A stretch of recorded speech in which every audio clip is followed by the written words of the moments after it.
Inmerecida. Señor, gracias te damos en esta noche por una oportunidad más de compartir tu palabra, de compartir este mensaje, Señor, a través del cual has hablado a mi corazón, Rey de los cielos. Te pido, Dios Todopoderoso, que seas tú hablando, oh Señor, a cada corazón, hablando a cada necesidad, Señor. Yo no conozco las necesidades de tus hijas, pero tú sí las conoces, Señor. Y en esta noche lo único que queremos, Padre, es escuchar tu voz. Que nos sigas ministrando, que nos sigas hablando y que nos sigas pastoreando, Señor. Que podamos, Señor, como dice el tema, Señor, el cual estamos hablando, que seamos mujeres emocionalmente sanas. Padre, de eso se trata, que podamos lograr la sanidad emocional, Padre, desde lo más profundo de nuestro corazón, Señor, porque sabemos que tú eres el único que puede traer la sanidad a nuestra mente, a nuestro corazón, a nuestra alma, Señor. Bendigo la vida de cada una de estas preciosas mujeres que se han estado conectando y las que se van a conectar, y te pido, Señor, que seas tú hablando a cada corazón y a cada necesidad. En el nombre poderoso de Jesús, te damos la gloria y la honra, Padre. Amén y amén. Bueno, vuelvo a retomar el tema de la serie Mujeres Emocionalmente Sanas. Recuerden que el primer tema que hablamos fue dejar atrás aquellas cosas que te detienen. Y hablamos en ese momento con Job 11, verso 16 al 19, donde dice: vivirás en paz y protegido por Dios, dormirás confiado y lleno de esperanza, sin miedo a nada ni a nadie, y muchos querrán ser tus amigos.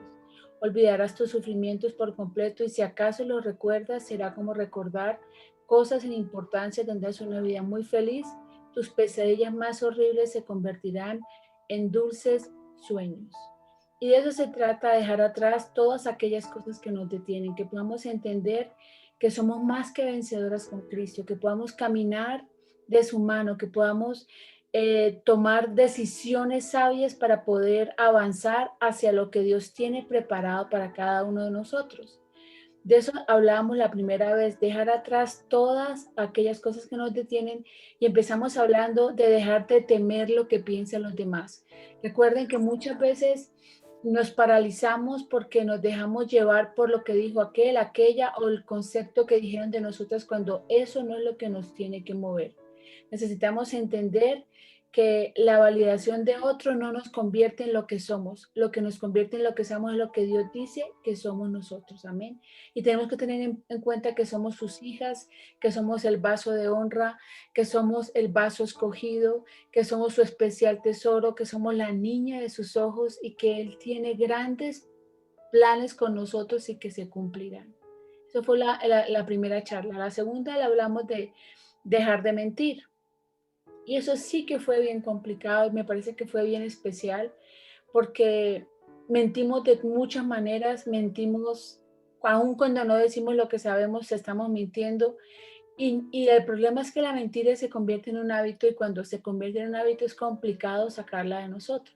Entonces necesitamos poder discernir cuándo en realidad estamos diciendo mentiras, y poder tener cuidado con las palabras que expresamos, con lo que decimos, y a quién nos estamos dirigiendo con cada palabra que decimos, y que podamos mostrar que nuestro sí es sí y que nuestro no es no, y que no nos dejamos llevar por lo que dicen los demás, que no podemos estar afirmando que estamos bien cuando en realidad no estamos bien, no podemos estar confirmando, comentando que alguien hizo algo bueno cuando en realidad no lo hizo. Estamos declarando muchas veces que no podemos ir cuando en realidad no queremos ir. Son muchas cosas que ojalá pudieran repasarlas en el video que quedó organizado y que quedó grabado de estos dos temas. El tercer tema de hoy es dejar de morir a las cosas incorrectas. Amén. Dejar de morir a las cosas incorrectas. Vamos a leer lo que dice la palabra en Primera de Pedro 4, versículo 10 al 11. Primera de Pedro 4, verso 10 al 11. Amén. La palabra de Dios dice en Primera de Pedro 4, 10. Dios, de su gran variedad de dones espirituales, les ha dado un don a cada uno de ustedes. Úsenlos bien para servirse los unos a los otros. ¿Has recibido el don de hablar en público? Entonces habla como si Dios mismo estuviera hablando por medio de ti. ¿Has recibido el don de ayudar a otros? Ayúdalos con toda la fuerza y la energía que Dios te da. Así cada cosa que hagan traerá gloria a Dios por medio de Jesucristo. A Él sea toda la gloria y todo el poder por siempre y para siempre. Amén. Entonces, ¿qué es morir a las cosas incorrectas? Morir a las cosas incorrectas significa privarte de los dones que Dios te dio y los placeres que nutren tu vida en Él. Eso es morir a las cosas incorrectas. Privarte de los dones que Dios te dio y los placeres que nutren tu vida en Él. Muchas mujeres viven vidas infelices y frustradas. Están cansadas, no se sienten realizadas, a menudo cargan con ciertos resentimientos, de modo que poco a poco se desgastan y se preguntan, ¿qué es lo que anda mal?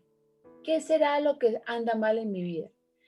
Simplemente ellas están muriendo a las cosas equivocadas. Eso es morir a las cosas incorrectas, morir en las cosas equivocadas. Mueres a las cosas incorrectas, ¿cuándo? ¿Cuándo es que mueres a las cosas incorrectas? Cuando dejas a un lado o cuando le restas valor a actividades que hacen, ojo con esto, que tu alma se sienta plenamente viva. ¿Cuándo es que mueres a las cosas incorrectas? Cuando dejas a un lado o le restas valor a actividades que hacen que tu alma se sienta plenamente viva, como la música, la danza, la escritura, el arte, la astronomía, la naturaleza. ¿Cuándo mueres a cosas incorrectas? Cuando pasas por alto relaciones significativas. Cuando mueres a cosas incorrectas, cuando cuidas de los demás en detrimento de ti misma. Cuando mueres a cosas incorrectas, cuando no declaras tus preferencias honestamente, relegándote siempre por los demás. Morir, queridas mujeres preciosas de Dios, morir en las cosas incorrectas refleja una falta de respeto por ti misma y una imposibilidad de comprender tu dignidad personal como un ser creado a la imagen de Dios mismo. Cuando mueres a las cosas incorrectas, estás faltándote el respeto a ti misma.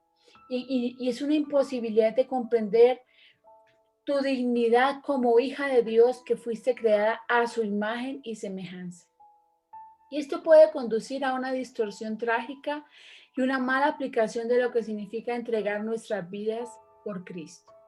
Entonces, ¿qué es una cristiana buena y afectuosa? Esa es una pregunta que siempre nos hacemos. ¿Qué pensamos nosotros que significa ser una cristiana buena y afectuosa?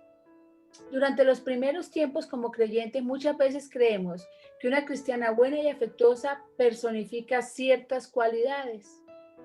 Y esos mensajes son ejemplificados y alentados por la subcultura cristiana en la que está siendo formada espiritualmente.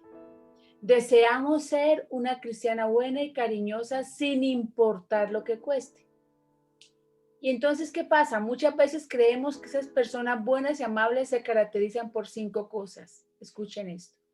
Pensamos que las mujeres buenas y cariñosas, una cristiana buena y cariñosa, se caracteriza por 5 cosas que son: nunca dicen que no.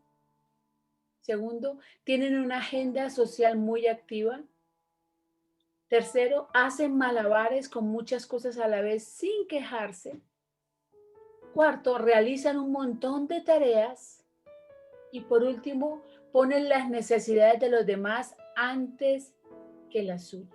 Entonces vamos a mirar un poco a fondo esto, de lo que estamos hablando. Lo primero, nunca dicen que no. ¿Cuándo pasa eso? Es cuando no entiendes el poderoso principio bíblico de los límites como un don de Dios. Porque es que Dios pone fronteras alrededor de cada cosa viviente, incluyendo los seres humanos. No fuimos creadas para ser máquinas de 24 horas los 7 días de la semana.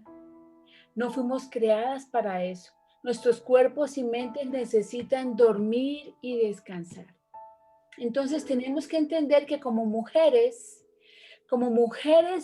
hijas de Dios, tenemos límites específicos acordes a nuestra edad, a nuestra personalidad, a nuestro estado civil, a nuestros hijos, a nuestros dones, a nuestra educación, a nuestra familia de origen y situación económica. Si a mí me dicen ahora, ¿tú volverías a estudiar ahora? Yo lo pienso 2 veces.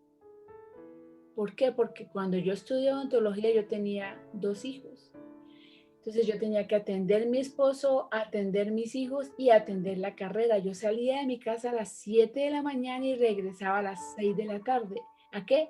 A atender familia. Entonces yo me pongo a pensar eso. Además yo estaba muy joven, tenía 19 años. Entonces la energía que yo tenía en ese momento no la tengo ahora. Y ese es el problema, que uno se mete en tantas cosas y siempre está diciendo a todos sí, sin contar, sin tener en cuenta que yo como mujer, como ser humano, tengo también derecho a descansar. Amén. Tu mujer tiene derecho a descansar. Amén. Tú tienes derecho a tener tu tiempo a solas contigo, un tiempo de esparcimiento, un tiempo donde tú puedas dedicarte a ti. Entonces, sin importar cuál sea el pedido o la necesidad, a pesar de lo agotada o vacía que se pueda sentir, creemos que una mujer buena y amorosa casi nunca, ojo, casi nunca dice que no. Amén. Entonces, ese es el problema. Casi nunca dicen que no, te le dicen sí a todo. Cuando se dan cuenta, tienen la cantidad de cosas acumuladas una tras otra porque no tienen la capacidad de decir no. Si no tienes tiempo, simplemente di no, no puedo. Pero no te comprometas con tantas cosas a la vez que después vas a quedar mal con lo que estás haciendo. Amén. Lo otro es que tienen una agenda social muy activa. Ahora con la pandemia no tenemos agendas sociales, pero como estoy hablando en todo sentido, cuando no estábamos encerradas y cuando hacíamos tantas cosas, entonces teníamos una vida social muchas veces que daban un sentido de falso de bondad y afecto. Y pensamos de modo equivocado y pensamos que somos buenas personas y tenemos un montón de invitaciones. Entonces pensamos que mientras más compromisos sociales tenemos, mejor nos sentimos. A la larga, esas invitaciones se convierten en una terrible carga, ya que terminas obligada a decirle que sí a todos, a todas las invitaciones que te hagan. ¿A cuántos cumpleaños, fiestas en espera de un bebé, graduaciones, bodas, almuerzos, cenas, un ser humano puede asistir? A pesar de la necesidad de estar a solas, rinden su calendario a las obligaciones sociales. Amén. Eso es lo segundo. Tienen una agenda social muy activa. Lo tercero es que hacen malabares con muchas cosas y no se quejan. Ojo, hacen malabares con muchas cosas y no se quejan. Sienten que esta es la verdadera prueba de su espiritualidad. Y sacando otro texto bíblico de contexto, dicen que todos lo pueden en Cristo que le fortalece. Y lo deben hacer sin quejarse. En realidad, terminan quejándose y mucho, pero no de una manera clara o directa, porque nunca admiten que sus vidas están sobrecargadas y no quieren vivir más así. En cambio, lloran y evitan a las personas con las cuales están enfadadas. Casi siempre se quejan con un tercero en vez de acudir directamente a la persona. Y los actos de malabarismo finalmente la vencen. Y quieren renunciar, pero se sienten impotentes para hacer algo al respecto. Tratan de pasarle su frustración a otro. ¿Correcto? Para que tú seas sana emocionalmente, tienes que dejar de morir a cosas incorrectas. ¿Y por qué estoy hablando de esto? Porque todas esas 5 cosas nos van a llevar a morir a cosas que no debemos morir. Lo tercero, entonces, es, lo primero decíamos que nunca dicen que no. Lo segundo, tiene una agenda social muy activa. Lo tercero, hacen malabares con muchas cosas y no se quejan. Lo cuarto, realizan muchas tareas. Entonces, de alguna manera, han adoptado la creencia de que mientras más ocupadas estén, más espirituales y piadosas son. Si se muestran generosas y sacrificadas con su tiempo, entonces deben ser una buena persona. El apóstol Pablo parecía hacer un montón de cosas, Jesús también. Y una vez un líder cristiano dijo, mire lo que dijo este hombre, que él iba a trabajar todo lo posible hasta que se muriera. Decía él, tengo mucho tiempo para descansar en el cielo, por ahora trabajaré tanto y tan duro como me sea posible, remarcó. Entonces, ¿qué pasa? Realizamos un montón de tareas también. El problema es que terminamos cansadas, resentidas y amargadas. Ojo con eso. Y por último, son las que ponen las necesidades de los demás antes que las suyas. En medio de todo esto, la guía para la vida cristiana, pensamos que se resume en tres aspectos.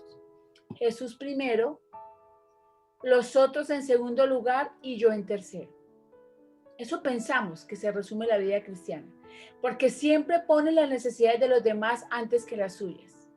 ¿Qué hacen entonces? Tratan sin éxito de vivir según su estrecho entendimiento del mandato de Pablo en Filipenses 2, versículos 3 y 4. ¿Qué dice Filipenses 2, 3 y 4? Con humildad consideren a los demás como superiores a ustedes mismos. Cada uno debe velar no solo por sus propios intereses, sino también por los intereses de los demás. El problema es que eso no funciona. Eso no funciona, mujeres lindas. Solo te hace sentir más miserable a medida que tales demandas drenan lentamente el gozo auténtico de su alma. No estoy diciendo que dejes de amar a tu familia o a servirla. Lo que quiero enfatizar en este estudio es que todo tiene un equilibrio y un balance. Amén. Y así como tienes tiempo para servir a los demás, tengas tiempo para ti, porque necesitamos, como les decía al principio, dejar de morir a cosas incorrectas. Necesitamos descubrir esos dones y talentos que Dios nos ha dado y que nos hacen felices. Amén. ¿A cuántas les gusta pintar? ¿A cuántas les gusta hacer tantas cosas que no hacemos porque simplemente no nos queda tiempo? Amén.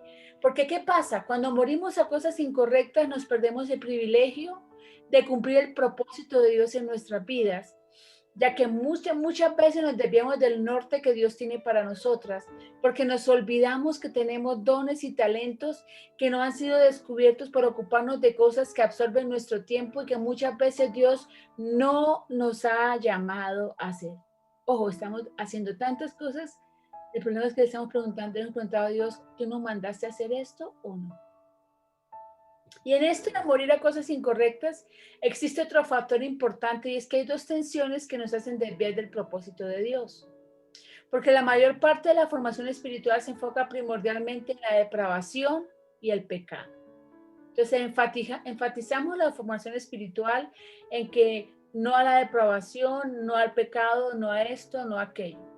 Y rara vez se mencionan las buenas semillas de Dios ocultas debajo de nuestra personalidad única creada a su imagen. Entonces enfatizamos siempre en esto no se puede hacer, esto no se puede hacer, aquello no se puede hacer, pero nos olvidamos que en nosotros hay buenas semillas que Dios ha colocado debajo de nuestra personalidad única creada a su imagen. Porque es que el corazón humano se considera solamente engañoso y jamás digno de confianza. Por supuesto que cada parte de nuestro ser está afectada y desfigurada por el pecado. No obstante, debido a la imagen de Dios en nosotros, la bondad también habita dentro de cada ser humano. Esto incluye a los arrogantes, religiosos, los criminales, los sin techo, a ti y a mí. Entonces, no es solamente no haga esto, no haga aquello, no, es solamente, se trata de descubrir cuáles son esos dones y talentos que Dios ha depositado en ti, que te hacen sentir feliz, realizada y que te llevan a cumplir el propósito que Dios tiene con cada una de nosotras. Fíjese que Henry Nouwen lo describe bien. Henry Nouwen decía: por mucho tiempo consideré a la baja autoestima como alguna clase de virtud. Me habían advertido tantas veces contra el orgullo y el engreimiento que llegué a considerar algo bueno el menospreciarme. No obstante, ahora me doy cuenta de que el pecado verdadero es negar el primer amor de Dios por mí, ignorar mi valor original, porque sin reconocer ese primer amor y el valor original que tengo, pierdo contacto con mi verdadero yo y me embarco en la búsqueda destructiva entre las personas incorrectas y los lugares cerrados de lo que solo puede ser hallado en la casa de mi Padre. Una teología bíblica desequilibrada no logra sostener estas tensiones, hermanas, lo cual resulta en toda clase de confusión acerca de morir a lo correcto y lo incorrecto. Entonces, ¿qué es morir a las cosas incorrectas entonces? Como resultado de todas esas creencias erradas que acabamos de escuchar, que solamente el pecado, que no haga, que no suba, no baje, no piense, no. Como resultado de todas esas creencias erradas, muchas veces morimos a las cosas que no tenemos que morir. ¿Por qué? Porque creemos que poner las necesidades de los demás antes que las nuestras significa morir al yo. Yo te pregunto, ¿has muerto por error a algo que Cristo no te ha pedido que dejaras? Te invito a usar la oración de examen a fin de ayudarte a discernir si estás muriendo a las cosas incorrectas. Pasa unos minutos en silencio y pregúntate, ojo con esto, pasa unos momentos en silencio esta semana y pregúntate, ¿cuándo fue que me sentí más vivo en esta semana que pasó? ¿Cuándo fue que me sentí más vivo en esta semana que pasó? Y otra pregunta, ¿cuándo fue el momento en que más sentí que la vida se me escurría? Amén. Yo quiero que esta semana hagamos este ejercicio. ¿Cuándo fue que me sentí más vivo en esta semana que pasó? ¿Y cuándo fue el momento en que más sentí que la vida se me escurría? Si morimos a las cosas incorrectas, en última instancia, terminamos desobedeciendo. Fíjese que un rabí judío lo expresó de este modo. Él decía, para nosotros los judíos estudiar la Biblia es más importante que obedecerla, porque si no la entiendes correctamente, la obedecerás de manera errada y tu obediencia se convertirá en desobediencia. Y me gustó esto. Y lo que decía él, para nosotros los judíos estudiar la Biblia es más importante que obedecerla, porque si no la entiendes correctamente, la obedecerás de manera errada y tu obediencia se convertirá en desobediencia. Aunque él puede estar exagerando con el objetivo de enfatizar un punto, morir a las cosas correctas y no a las incorrectas resulta esencial para una vida de fe. Amén. Morir a las cosas incorrectas y no a las incorrectas resulta esencial para una vida de fe. Entonces, ¿qué es morir a las cosas correctas? Vamos a leer lo que dice Hebreos 12, versículo 1, por favor. Hebreos 12, verso 1. ¿Qué dice la palabra en Hebreos 12, versículo 1? Dice, por tanto, nosotros también, teniendo enterrado nuestro tan grande nube de testigos, despojémonos de todo peso y el pecado que nos asedia y corramos con paciencia la carrera que tenemos por delante. Dios nunca nos pide que muramos aparte de nosotros que le dan vida a nuestra alma. Amén. Fíjese que a David, por ejemplo, nunca le pidió que dejara su amor por la música y escribir poesía. Siendo un rey muy ocupado y bajo una enorme presión, fácilmente hubiera podido no pasar tiempo componiendo salmos. Sin embargo, nosotros nos beneficiamos hasta el día de hoy de su decisión de continuar escribiendo. Tenemos que morir a las partes pecaminosas de nosotros. Por eso leí lo que dice Hebreos 12:1. Por tanto, nosotros también, teniendo en derredor nuestra tan grande nube de testigos, despojémonos de todo peso y del pecado que nos asedia y corramos con paciencia la carrera que tenemos por delante. ¿A qué tenemos entonces que morir? A la actitud defensiva, a la arrogancia, a la hipocresía, al espíritu de juicio, a la búsqueda de nuestro valor y dignidad aparte de Dios, así como también a los pecados más evidentes como murmurar, mentir, robar, codiciar y otros por el estilo. David, ¿a qué tuvo que morir? David tuvo que morir a su mentira, a su preocupación por lo que pensaban los demás y al hecho de haber puesto su confianza en su poderío militar en vez de Dios. Hay muchas cosas debajo de la superficie de nuestra vida que necesita excavarse si hemos de ser transformados. Partes profundamente arraigadas que precisan que las confrontemos y matemos. Este es el único camino si queremos andar en la libertad, la verdad y el amor de Cristo. Pero para morir a las cosas correctas, tenemos que trabajar ¿en qué? En conocernos a nosotras mismas. Y cuando nos conocemos, esto lo logramos cuando tú descubres tu verdadero yo. Para poderte conocer a ti misma, tienes que morir a tu verdadero yo. Tienes que descubrir tu verdadero yo. Amén. Tenemos que descubrir cuál es mi verdadero yo. El hecho de morir al yo supone que tienes un yo. Amén. El problema con muchos cristianos comienza cuando tratamos de sacrificar un yo que no poseemos.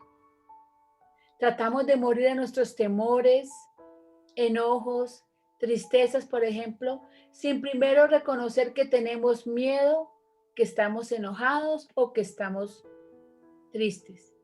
Tratamos de morir a ciertos pensamientos y sentimientos que no son del reino de Dios sin antes reconocer plenamente que existen dentro de nosotros. Tratamos de amar y respetar a los otros cuando no nos amamos y respetamos a nosotros mismos. Somos amables con los demás cuando no lo somos con nosotros. El yo existe en dos mundos, uno externo y otro interno. El externo incluye a la gente con la que me relaciono y con las cosas que suceden a mi alrededor. Entonces, experimento el mundo exterior a través de los 5 sentidos: lo que veo, pruebo, toco, huelo y oigo. Y el mundo interior, ¿qué incluye? El mundo interior incluye lo que sucede dentro de mí, mis pensamientos, mis sentimientos, mis valores, amores, creencias y motivaciones. Mucha gente, mujeres lindas, andan por la vida conscientes mayormente de su mundo externo y visible, pero la mayoría de nuestras vidas se ve impactada de modo significativo por el mundo interno que existe dentro de nosotros.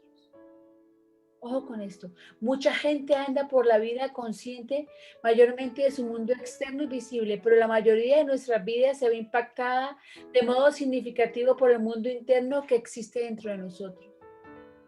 Y muy pocos dedicamos el tiempo suficiente a la reflexión necesaria para cultivar la conciencia de nuestro mundo interior. Entonces, en el momento de discernir las partes a las que debes morir y a las que no, resulta crucial conocerte más a ti mismo. Y los siguientes 3 conocimientos te van a permitir descubrir los aspectos de pecado que debes hacer morir y también te ayudarán a recuperar las semillas de tu verdadero yo que necesitas nutrir. Hay 3 áreas primordiales que debes conocer y explorar si quieres crecer en el conocimiento y la conciencia de ti mismo, que son tu corazón, tu historia y tu personalidad. Son 3 áreas primordiales que debes explorar, que debes conocer para poder creer en el conocimiento y la conciencia de ti misma, para poder descubrir ese yo en ti. Entonces, vamos a empezar hablando de cómo conocemos tu corazón.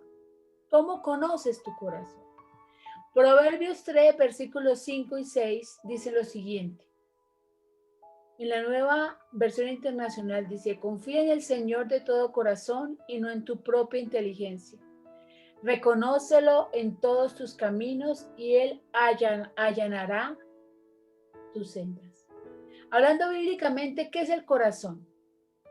La palabra en hebreo es leb, L-E-B, leb, B larga. El comentario de aplicación del Nuevo Testamento lo define así: es el asiento de los pensamientos y las intenciones o emociones que sirve como el centro de control del resto de la anatomía humana.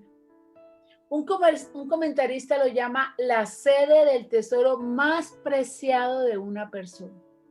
Entonces, conocer tu corazón significa prestarle atención a la amplia multitud de pensamientos y sentimientos que albergas en tu interior en cualquier momento dado.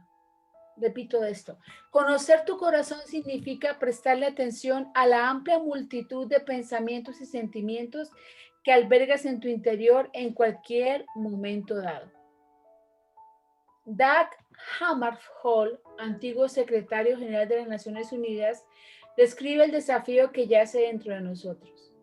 Él dice: nos hemos vuelto adeptos a explorar el espacio exterior, pero no hemos desarrollado habilidades similares para explorar nuestro propio espacio interior personal.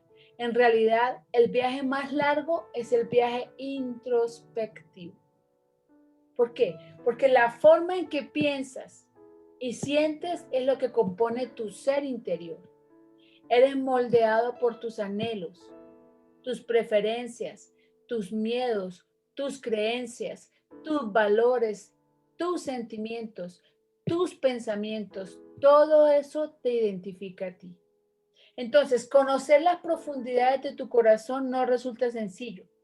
Ojo, requiere trabajo, a menudo un trabajo doloroso. Se precisa una apertura al Espíritu Santo y tiempo para reflexionar. Discernir los valores importantes para nosotros lleva tiempo. No ser capaces de reconocer lo que sucede en nuestro corazón a la larga nos hace perder la conexión con nosotros mismos. Nos hace perder la conexión con nosotros mismos, y si perdemos esa conexión, enseguida dejamos de depender del Espíritu de Dios. No ser capaces de reconocer lo que sucede en nuestro corazón, a la larga nos hace perder la conexión con nosotros mismos. Ojo, y si perdemos esta conexión, enseguida dejamos de pertenecer o de depender del Espíritu Santo. Crecer espiritualmente y ser capaces de amar a los demás son cosas que se vuelven entonces casi imposibles. Conocer tu corazón exige estar en la presencia de Dios y hacerte algunas preguntas difíciles sobre tus acciones, reacciones, motivaciones, sentimientos y pensamientos. Yo te invito a que esta semana saques un día, un momento, un tiempo para que tú puedas conocer tu corazón. ¿Cuáles son tus acciones? ¿Cuáles son tus reacciones? ¿Cuáles son tus motivaciones? ¿Cuáles son tus sentimientos y cuáles son tus pensamientos? Cuando no somos francos o intencionales en cuanto a conocer nuestros corazones, nos pasamos por alto increíbles oportunidades de transformación.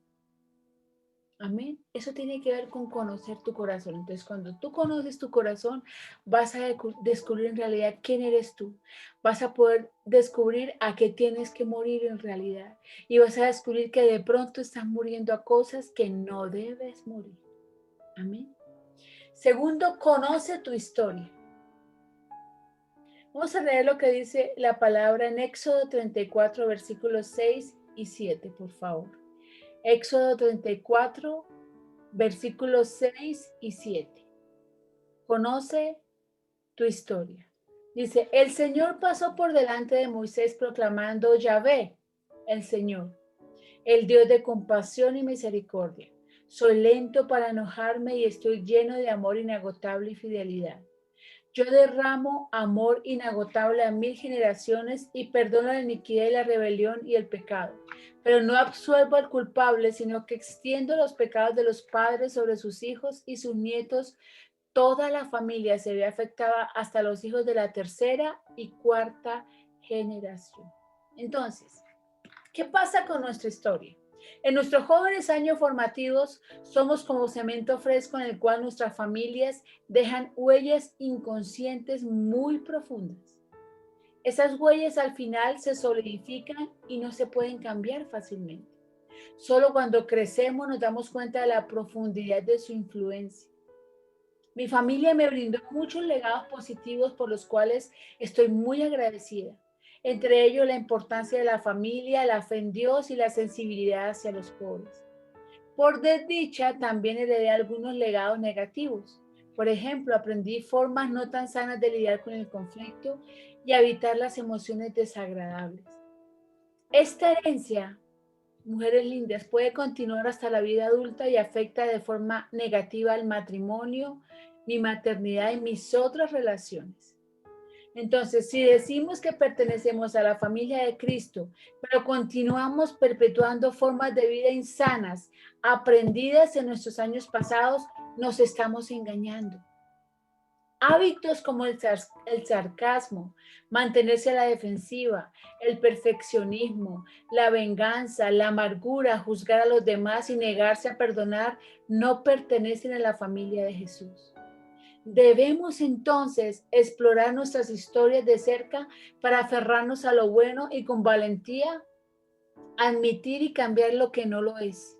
Solo entonces estaremos muriendo a las cosas correctas.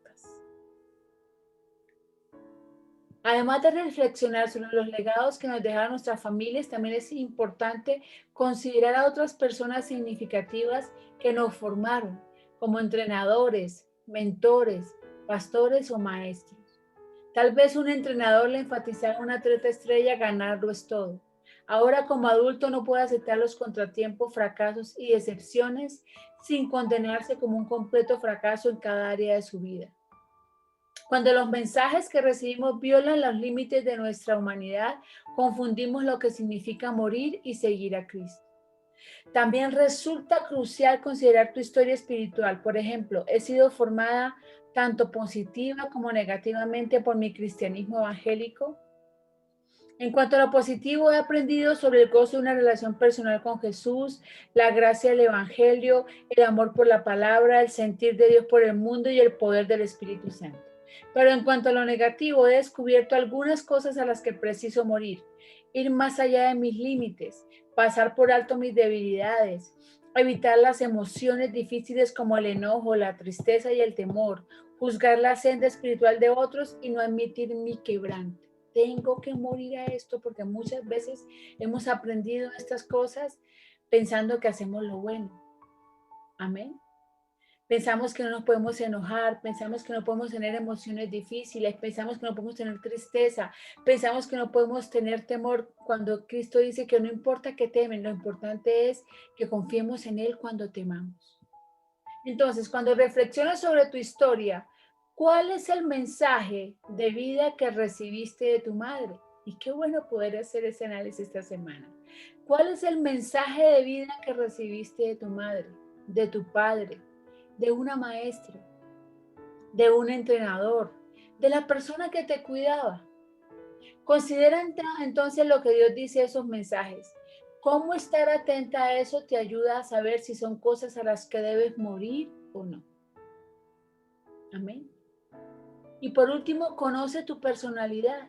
Leamos lo que dice Proverbios 27, versículo 19, y lo voy a leer en la traducción del lenguaje actual que me gusta, como dice en este versículo. Proverbios 27, 19, traducción del lenguaje actual, dice: el espejo refleja el rostro y los ojos revelan la personalidad. ¿Quién eres en realidad? ¿Qué te da vida? ¿Qué te la quita? ¿Cuáles son tus mecanismos de defensa? Cuando te vuelves autoprotectora, ¿qué despierta tu fantasía? Eso te vuelve loca. Muchas de nosotros creemos que sabemos quiénes somos, pero no es verdad.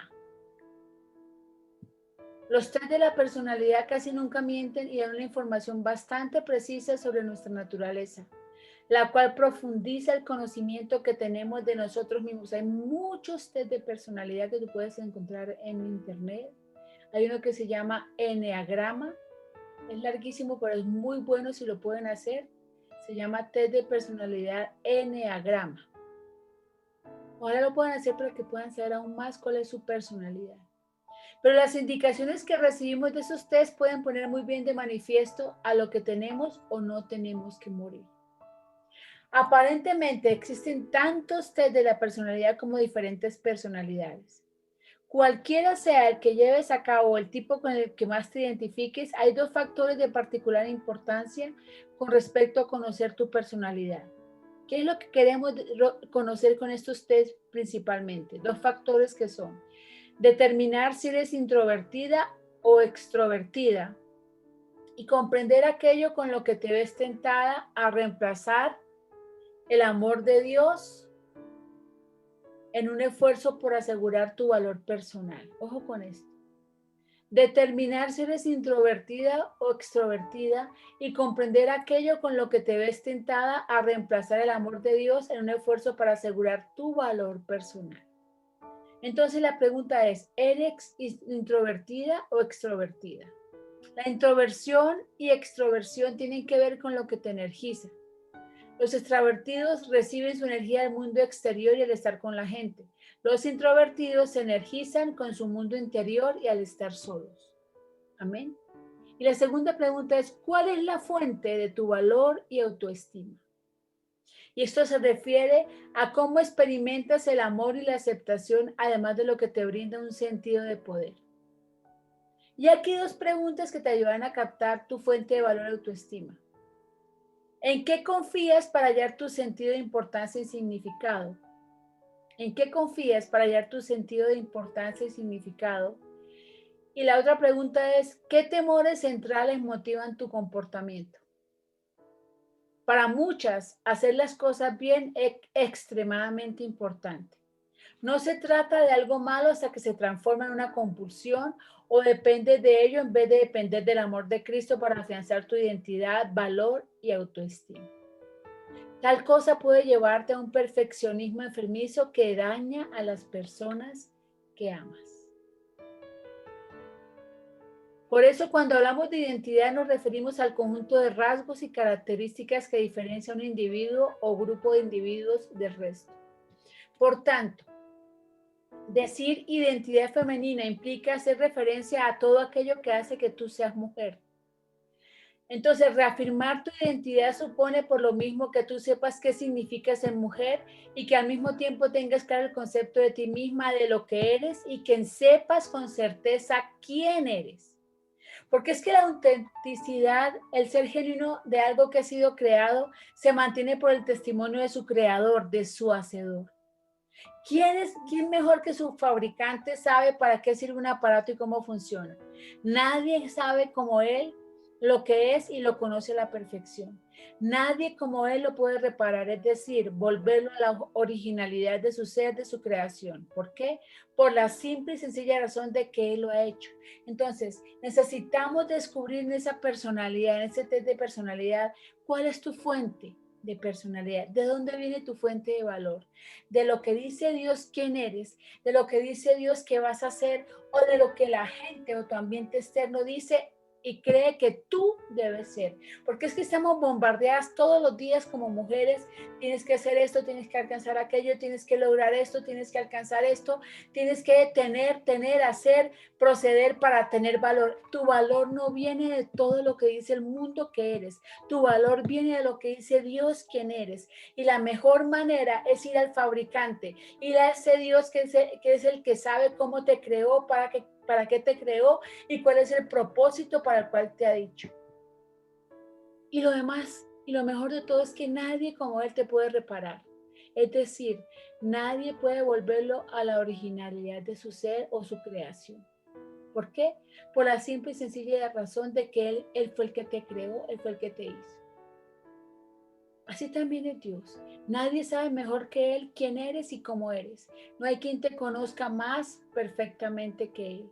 Y solamente Él puede restaurarte y sanarte completamente, ya que Él es quien te soñó y te pensó así como eres y por eso así te creó. En conclusión, si podemos valorarnos y vernos como Dios nos ve y entendemos que nuestra fuente de valor viene de Él, aprendemos a valorar los dones que Él nos dio y nos beneficiamos así, ayudando a otros a alcanzar su mayor potencial y de esta manera podemos cumplir su propósito aquí en la tierra. Y repito esto, si podemos valorarnos y vernos como Dios nos ve, y entendemos que nuestra fuente de valor viene de Él, aprendemos a valorar los dones que Él nos dio y nos beneficiamos así, ayudando a otros a alcanzar su mayor potencial y de esta manera podemos cumplir su propósito aquí en la tierra. Entonces, cuando dejamos de morir a las cosas incorrectas e iniciamos el camino para conocer nuestros corazones, nuestra historia y nuestra personalidad, revivimos a nuestro verdadero yo en Cristo. Y como parte de ese proceso reconocemos y afirmamos todo el espectro de las emociones humanas, aún las que se consideran malas. Abrazamos toda nuestra humanidad, comprendiendo que mientras más ignoramos o suprimimos ciertas emociones, más somos controladas por ellas. Amén. Tú no puedes dejarte controlar por tus emociones. No puedes ignorar tus emociones. No puedes suprimir tus emociones. Necesitas dejar que las emociones salgan para que tú puedas controlarlas y poder morir a ellas. Pero si las estamos ocultando, si las estamos negando, si las estamos haciendo de cuenta que no están ahí, nunca vamos a poder ser sanas emocionalmente, porque vamos a estar muriendo a cosas incorrectas y no a las que Dios espera que muramos, que son aquellas cosas que nos detienen en el proceso de llegar al cumplimiento del propósito de Dios en cada una de nosotras. Amén. Padre, qué buen tiempo hemos tenido en esta tarde. Oh Rey de los cielos, yo te pido, Señor, por cada una de estas maravillosas mujeres, Señor, que han recibido hoy esta invitación, Padre, de estar, Señor, Padre, escuchando este mensaje, Padre, recibiendo esta palabra, Señor, de poderse sentir, Rey de los cielos, oh Padre, útiles en tu reino porque nos han sido dado, nos has dado dones, nos has dado talentos, nos has dado, oh Rey de los cielos, Padre, un potencial que muchas veces no lo creemos, Señor. Por eso yo bendigo a cada una de tus hijas, Señor. Yo te doy gracias, Señor, por el propósito que tienes con cada una de ellas, Padre. Yo te pido, Señor de los cielos, que podamos conocernos, Señor, que nos lleves a ese descubrimiento del yo. Padre, a través de poder conocer nuestro corazón, a través de poder conocer nuestra historia y a través, Señor, de poder conocer, oh Señor de los cielos, nuestra personalidad, nuestra identidad, Señor. Si nos conocemos, Padre, si sabemos en realidad quiénes somos en ti, si sabemos cuáles son los defectos, cuáles son nuestras debilidades, cuáles son nuestras fortalezas, cuáles son nuestras cualidades, cuáles son nuestros defectos, Señor, podemos, Señor, identificar aquellas cosas a las que en realidad debemos morir, Señor. No es morir a cosas, Señor, que nos hacen sentir vivas, Señor. Es morir a aquellas cosas que detienen, Señor, el cumplimiento de tu propósito. Por eso en esta noche yo las bendigo con toda bendición del cielo. Y te pido, Señor, que tú, Señor, nos lleves a ese descubrimiento. Y te pido, Espíritu Santo de Dios, que trabajes con nosotros durante esta semana para poder descubrir ese verdadero yo y poder, oh Rey de los cielos, morir aquellas cosas que en realidad debemos morir en el nombre poderoso de Jesús. Te doy la gloria, Rey, y te doy la honra, Padre. Amén y amén.